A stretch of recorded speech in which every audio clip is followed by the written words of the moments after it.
जब निदा यासिर इम्तिहान में नकल करती पकड़ी गई थी, मॉर्निंग शो में खुद ही पूरी कहानी सुना दी। मरूफ मेजबान और अदाकारा निदा यासिर सोशल मीडिया पर किसी न किसी मौजू पर जेर बहस रहती है। जहां उन पर तनकीद करने वालों की कमी नहीं, वहीं उनको पसंद करने वालों की तादाद भी बहुत ज्यादा है।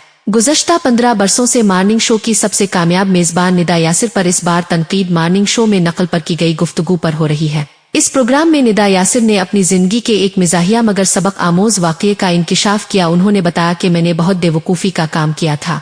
निदा यासिर ने मजीद बताया कि मैंने पाकिस्तान स्टडीज के टेस्ट में नकल के लिए एक लंबा पर्चा बनाया, लेकिन इसे इस्तेमाल ना कर सकी क्योंकि उस्ताद मेरे करीब खड़े थे। अदाकारा ने मजीद कहा कि मैंने परेशानी और उलझन में नकल का वो पर्चा अपनी कापी में ही रख दिया जो उस्ताद को मिल गया।